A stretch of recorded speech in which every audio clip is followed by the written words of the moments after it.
Policia e Kosovës së bashku me KFOR-in kanë realizuar sot një ushtrim të emëruar Alamo, i cili u realizua në pjesën veriore të vendit.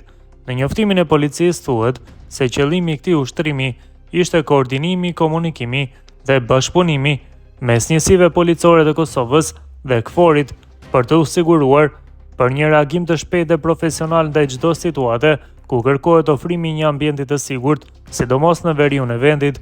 Pjesëmarrës të këtij ushtrimi nga policia ishin njësitë të relevante speciale të policisë së Kosovës. Në këtë ushtrim është testuar koha e reagimit, pajisjet dhe komunikimi, janë zbatuar taktikat e reagimit me njësitë të relevante policore. Ushtrimi ka përfunduar me sukses rreth orës 11:30.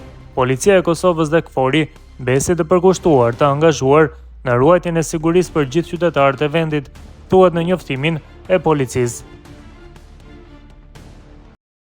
Ministri i Brendshëm i Kosovës, Xhelal Zveçla, ka deklaruar se shtetasi i Kosovës, Milan Vukashinović, i cili është rrëmbyer nga strukturat serbe në territorin e Republikës së Kosovës, është duke u trajtuar me ndihmë mjekësore në spitalin e Nishit pas plagëve të mara.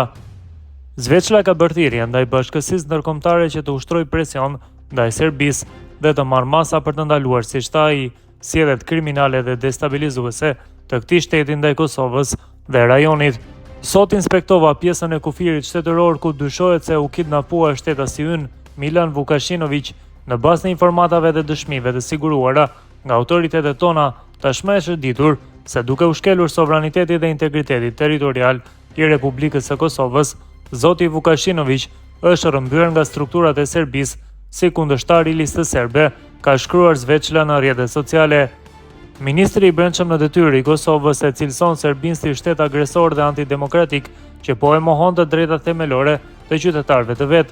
Sipas tij, institucionet e Kosovës po zhvillojnë hetime intensive për zbardhjen e plotë të rastit dhe për identifikimin e të gjithë personave të përfshirë në të, ku përflitet se mund të ketë përfshirë edhe terroristi i Banjskës Milan Radojčić.